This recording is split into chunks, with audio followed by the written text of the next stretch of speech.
여러분, 만약 한 나라의 운명이 태어날 때부터 지도 위에 딱 정해져 있다면 어떨 것 같으세요? 저널리스트 팀 마샬은 그의 책 지리의 힘에서 바로 이 도발적인 질문을 던집니다. 그가 보기엔 지리야말로 국가의 흥망성쇠를 결정하는 가장 근본적인 열쇠라는 거죠. 지금부터 그 놀라운 통찰의 세계로 한번 들어가 보시죠. 팀 마샬은 이렇게 말합니다. 이념은 스쳐 지나가도 지리는 남는다. 생각해보면 그렇죠. 대통령도 사상도 동맹도 시간이 지나면 다 바뀌고 사라지지만 수천 년을 버텨온 산맥과 강, 바다는 늘 그 자리를 지키면서 한 국가의 운명을 조용히 빚어내고 있다는 겁니다. 이게 바로 이 책의 심장을 꿰뚫는 가장 핵심적인 아이디어라고 할 수 있겠습니다. 자, 새삼을 이렇게 읽는 도구가 바로 지정학이라는 건데요.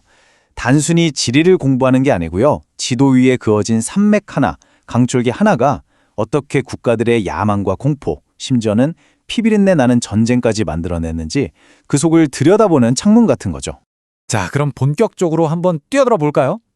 팀 마샬이 이 지리적 축복의 완벽한 예시로 꼽은 나라, 네, 바로 미국부터 한번 살펴보겠습니다.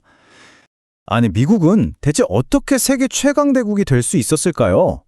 팀 마샬은 그 답이 뛰어난 리더나 대단한 정책이 아니라 순전히 지리적 로또에 당첨됐기 때문이라고 아주 단호하게 말합니다. 그러니까 시작부터 다른 나라와는 게임이 안 되는 압도적인 카드를 손에 쥐고 시작했다는 거죠. 그렇다면 미국이 받은 그 지리적 선물이 대체 뭐냐? 크게 세 가지로 요약해 볼 수 있습니다. 바로 거대한 방패 역할을 하는 대양, 경제의 동맥이 된 내륙수로, 그리고 풍요의 기반이 된 비옥한 대지. 하나씩 한번 제대로 뜯어보죠. 미국이 누린 첫 번째 축복, 그건 바로 안보 프리미엄입니다. 동쪽엔 대서양, 서쪽엔 태평양이라는, 이건 거기 자연이 만들어준 거대한 성벽, 해자인 셈이죠. 유럽이랑 아시아 국가들이 국경 맞대고 피 터지게 싸울 때 미국은 그럴 필요가 전혀 없었던 거예요. 국방비에 쓸 돈을 고스란히 철도 깔고 공장 짓는 데 쏟아 부을 수 있었던 거죠. 이게 바로 미국의 성장을 폭발시킨 첫 번째 엔진이었습니다. 그리고 이게 바로 두 번째 선물인데요. 이게 또 어마어마합니다. 미국 중부를 쫙 관통하는 이 미시시피 강 시스템은요, 말 그대로 자연이 선물한 수상 고속도로나 다름없었어요. 생각해보세요. 산맥이나 폭포 같은 장애물 하나 없이 이 광대한 내륙을 싹 다 하나로 묶어주면서 농산물이든 공산품이든 정말 말도 안 되게 저렴한 비용으로 실어 날랐던 겁니다. 사람이 억지로 운하를 팔 필요도 없이 이 거대한 강줄기가 미국 경제의 대동맹 역할을 해준 거죠. 이 자연이 준 선물이 얼마나 대단한지는 사실 이 숫자 하나면 모든 설명이 끝납니다. 바로 92%. 미국 전체 농산물 수출의 무려 92%가 바로 이 미시시피강 유역의 비옥한 땅에서 쏟아져 나옵니다. 이게 바로 단순히 식량 안보를 넘어서 세계의 식량 창고 역할을 할 수 있게 만든 미국의 세 번째 축복이기도 하고요. 자, 이제 동전의 반대편을 볼 시간입니다. 지리가 축복이 아니라 저주가 될 때 과연 어떤 일이 벌어지는지 이번엔 러시아의 사례를 통해 한번 들여다보겠습니다. 이 한 문장의 질문이 어쩌면 러시아의 모든 걸 설명해 준다고 할 수 있습니다. 팀 마샬은 푸틴이 매일 밤 이런 기도를 할지도 모른다고 상상했는데요.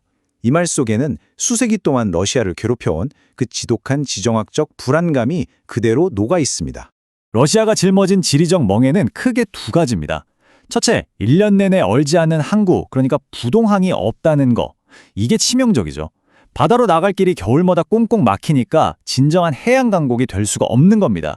그리고 둘째는 서쪽으로부터의 침략을 막아줄 그 어떤 자연 방어막, 산맥 하나 없는 광활한 북유럽 평원.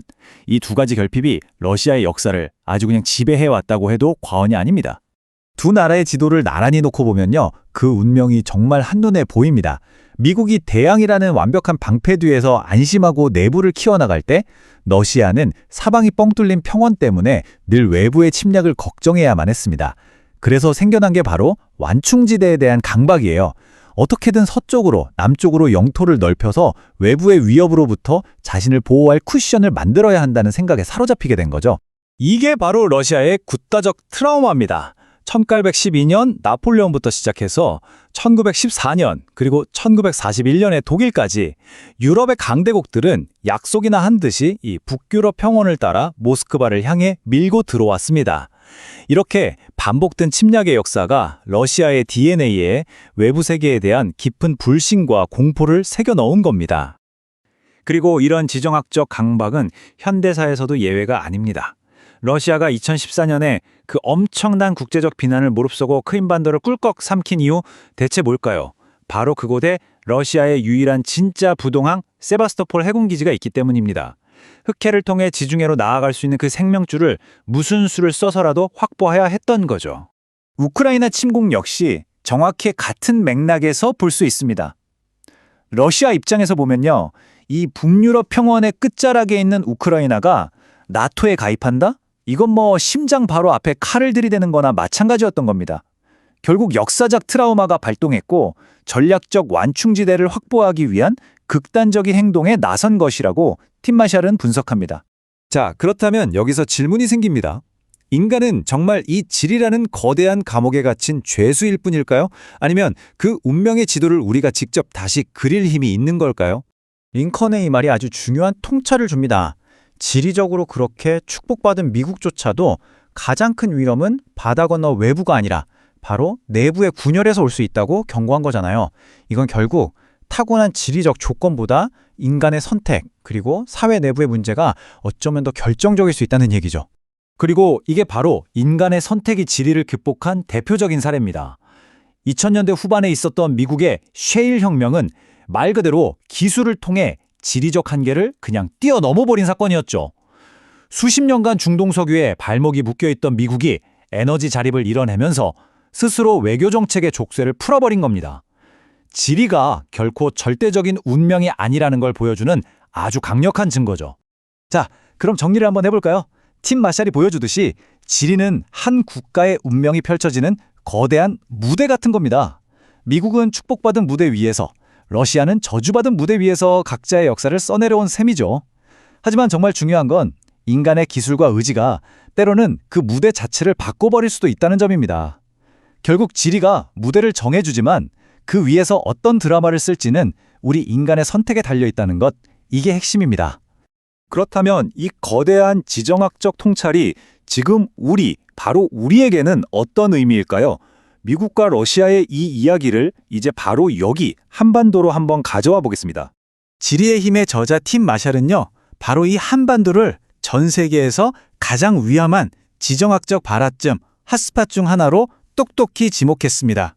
이건 다시 말해 대륙 세력과 해양 세력이 정면으로 부딪히는 최전선에 바로 우리가 서 있다는 뜻입니다.